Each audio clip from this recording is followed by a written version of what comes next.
Digital marketing నేర్చుకుని AI tools వాడుతూ డబ్బులు సంపాదించాలనుకుంటున్నారా? ఈ నెంబర్కి కాల్ చేయండి.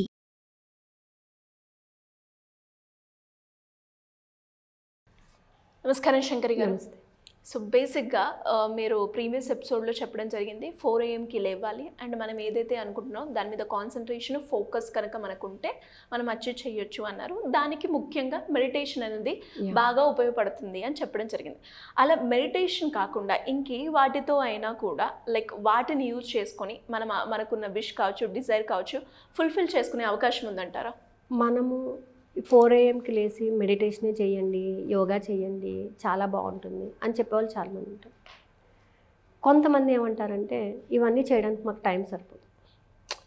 బేసికల్గా కొంతమందికి ఏంటంటే మెడిటేషన్ అనేది ఏంటంటే స్పిరిచువాలిటీ. పూర్తిగా స్పిరిచువల్ స్టేజ్కి వెళ్ళిపోతేనే మెడిటేషన్ చేస్తారు. మనకి ఈ ఏజ్లో అవసరమా అని కొంతమందికి ఉంది, ప్రాసెస్ థాట్లో ఉంది. అది అంటే ఒక ఏజ్ వచ్చాక నువ్వు స్పిరిచువాలిటీలోకి వెళ్ళాలి అని లేదు. స్పిరిచువాలిటీ ఈజ్ నథింగ్ బట్ నా వరకు ఏంటంటే ఒక పాజిటివ్ ఎనర్జీ నిన్ను నడిపిస్తుంది. ఆ పాజిటివ్ ఎనర్జీని నువ్వు బిలీవ్ చేయాలి. చిన్న బేబీగా పుట్టిన నువ్వు ఇంతవరకు ఇంత పెద్దగా నువ్వు తయారయ్యావు అంటే ఒక పాజిటివ్ ఎనర్జీ నీకు అక్కడ సపోర్ట్ ఇస్తుందనే కదా. సో ఆ పాజిటివిటీని నువ్వు నమ్ముతున్నావు కదా, పాజిటివ్ ఎనర్జీని. సో ఆ నమ్మకం అనేది దృఢంగా పెట్టుకోవాలి. స్పిరిచువాలిటీ అంటే యాక్చువల్గా అది. మనం గుడి చుట్టూ ప్రదక్షిణాలు చేస్తుంటాము, గుడికి వెళ్తూ ఉంటాము, ఇన్ని చేస్తుంటాము. అంటే కొంతమంది ఏమంటారంటే ప్రదక్షిణాలు చేస్తే మనం అనుకున్న మొక్కు తీరిపోతుందండి అని అంటారు. But what is the actual reason? గుడి చుట్టూ ఎందుకు ప్రదక్షిణం చేస్తున్నాం?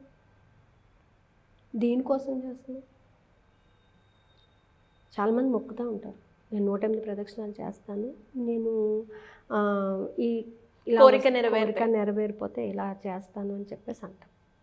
ఎందుకు చేస్తున్నాం అంటే అక్కడ తిరగడంలో నీ ఆంతర్యం ఏంటి? అక్కడ మొక్కు చెల్లించడం మాత్రమే ఆంతర్యమా ఏంటి? అక్కడ ఎందుకు తిరుగుతున్నాం తెలియాలి కదా మనకు కూడా. నా మొక్కు చెల్లిపోయిందండి అందుకని తిరుగుతున్నాను. కానీ actual reason is not that. నువ్వు స్పిరిచువాలిటీలోకే వెళ్ళిపోతేనే మెడిటేషన్ చేయాలన్నది కూడా ఇక్కడ థాట్ కాదు. ఓకే, గుడి చుట్టూ తిరుగుతున్నావు అంటే నువ్వు ఎవరి చుట్టూ తిరుగుతున్నావు? భగవంతుని చుట్టూ తిరుగుతున్నావు. అంటే భగవంతుని కేంద్రంగా చేసుకుని తిరుగుతున్నావు. ఇంకా ఏది పట్టించుకోకుండా సర్వాంతర్యామి నువ్వే సరెండర్ అయిపోయావు కాబట్టి తిరుగుతున్నావు. అది గుర్తుపెట్టుకోవాలి. నేను చాలామంది ఏంటంటే ఎక్సర్సైజ్ కోసం తిరుగుతామండి అంటారు. వాకింగ్ చేసినట్టు ఉంటుంది, గుడి చుట్టూ తిరిగితే పుణ్యం వస్తుంది అని కూడా తిరిగే వాళ్ళు ఉన్నారు చాలామంది. అది కాదు. ఎప్పుడైతే నీకు నువ్వు సరెండర్ అయిపోయి అన్నీ ఆ భగవంతుడే నాకు అనేటటువంటి కాన్సెప్ట్ నువ్వు డెవలప్ చేసుకున్నప్పుడు అప్పుడు స్పిరిచువాలిటీ. సో ఇలా కొంతమందికి మెడిటేషన్ మీద కొన్ని అపనమ్మకాలు కూడా ఉన్నాయి.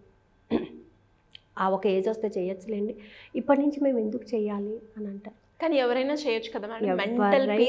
సరే, మెంటల్ పీస్ రావాలి అనంటే, తనను తను తెలుసుకోవాలి అనంటే, తనలో గ్రోత్ రావాలి అనంటే, తన ఎనర్జీని తను ఎలా ఉపయోగించుకోవాలి. ప్రతి వ్యక్తికి కొంత శక్తి ఉంటుంది. ఆ ఎనర్జీ తను ఉపయోగించుకోవాలి అనంటే మెడిటేషన్ ఈజ్ కంపల్సరీ. ఒక్కరోజు కుదరకపోవచ్చు, రెండో రోజు కుదరకపోవచ్చు, ఒక వారం కుదరకపోవచ్చు, ఒక నెల కుదరకపోవచ్చు, కానీ ఖచ్చితంగా నువ్వు దాంట్లోకి వెళ్ళగలుగుతావు. అది ఏమవుతుందంటే మనకి తినగా వేము తీయనుండు అని చెప్తూ ఉంటారు. ఒకరోజు కూర్చుంటే అబ్బా నా వల్ల కాదండి కూర్చోలేకపోతున్నాను అంటావు. రెండో రోజు కూర్చుంటావు, ఓకే నిన్నటి మీద ఒక 2 minutes ఎక్కువే కూర్చోవచ్చు. అలా క్రమేపీ ఏమవుతుందంటే ఒక 10 నిమిషాలు అయితే కూర్చోగలుగుతావు కదా. అంటే you will have the stability. ఆ స్టెబిలిటీ అనే దాన్ని నువ్వు డెవలప్ చేసుకున్నావు అంటే నీ ఎనర్జీని నువ్వు ఎక్కడ ఉపయోగించాలనేది తెలుస్తుంది.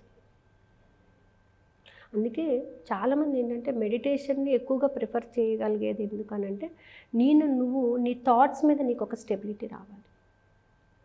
సో చాలామంది ఫాలో అయ్యేటంటే ఒక చిన్న టెక్నిక్ ఏంటంటే సేవర్స్ అనేది ఏంటంటే చూడటానికి ఒక వర్డ్ అని అనిపించవచ్చు మనకి.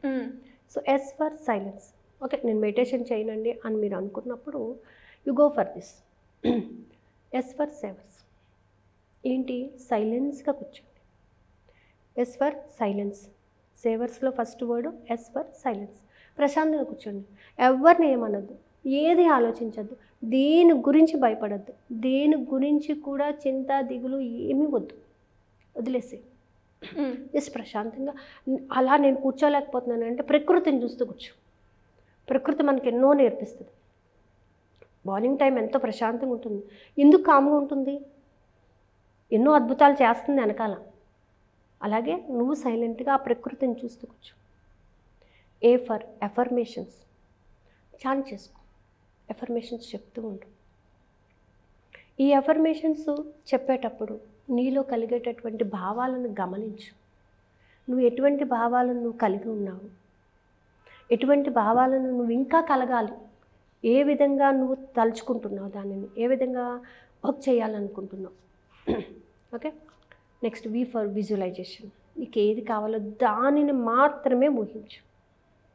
నువ్వు ఏది కావాలనుకుంటున్నావో దానిని మాత్రమే ఊహించు. ఇంకేది వద్దు నీకు.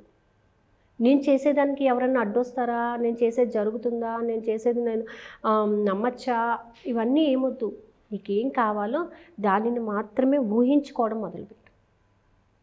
ఈ ఫర్ ఎక్సర్సైజ్ చేయి. ఎక్సర్సైజ్ నీకు ఫిజికల్ ఫిట్నెస్ ఇస్తుంది. ఎప్పుడైతే మనిషి ఫిజికల్గా ఫిట్గా ఉంటాడో he can able to do anything. Next R reading books. పొద్దున్నే మనసు ప్రశాంతంగా ఉంటుంది. ఎప్పుడైనా సరే మనిషి ఎదుగుదల అనేది ఎప్పుడవుతుందంటే when you open the book, when you open your mind. Knowledge gain చేసుకోవడం ఎప్పుడంటే నీ యొక్క బ్రెయిన్ని ఓపెన్ చేసినప్పుడు. When you open your book, దాంట్లో జ్ఞానాన్ని తెలుసుకోగలుగుతావు, ఓపెన్గా ఆలోచించగలుగుతావు. Reading a book. Next yes scripting. రాయటం. ఏది కావాలో అది పొందినట్టుగా రాయి. పొందినట్టుగా రాయటం అంటే పాజిటివిటీని నీలోకి ఇండ్యూస్ చేసుకుంటున్నావు. అంటే మార్నింగ్ లేచినప్పుడు ఇది ఒక హాఫ్ అన్ అవర్ రొటీన్గా పెట్టుకోండి. సేవర్స్ అనే దాన్ని ఒక రొటీన్గా, ఒక హాఫ్ అన్ అవర్ రొటీన్గా పెట్టుకోండి. 5 minutes సైలెంట్గా కూర్చోండి. 5 minutes ఎఫర్మేషన్స్ ప్రాక్టీస్ చేయండి. 5 minutes విజువలైజేషన్ చేయండి. 5 minutes ఎక్సర్సైజ్ చేయండి. బ్రీతింగ్ ఎక్సర్సైజ్ చేయండి మీరు కూర్చున్న చోట.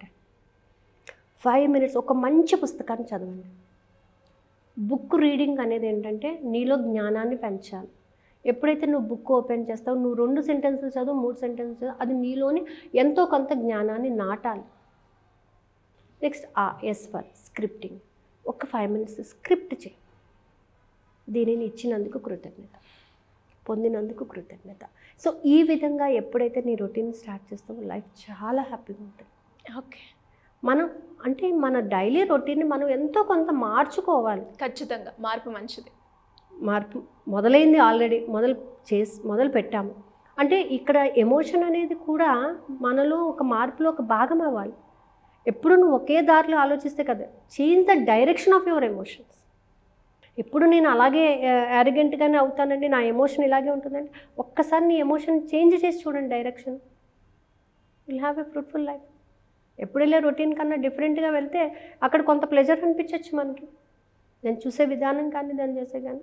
అందుకే లైఫ్లోని మనకి ఏది కావాలి అన్నా కూడా మనలో కొంత మార్పు అనేది తెచ్చుకోవాలి. ఆ మార్పు ఎప్పుడైతే మొదలవుతుందంటే మనం మార్నింగ్ లేచి మన వర్క్స్ని ఇన్ టైం కంప్లీట్ చేసుకుంటూ వచ్చినప్పుడు.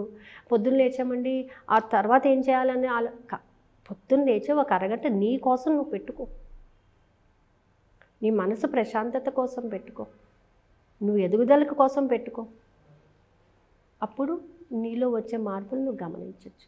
సో ఈ మెడిటేషన్ కూడా అందుకే ఉపయోగపడుతుంది మనకి. మనలో మార్పు తేడం, మన సబ్కాన్షియస్ మైండ్లోని సోయింగ్ ద పాజిటివ్నెస్ అనేది ఫీడ్ చేయడం కోసమే మనం చేసేది కూడా. Thank you madam. Thank you so much.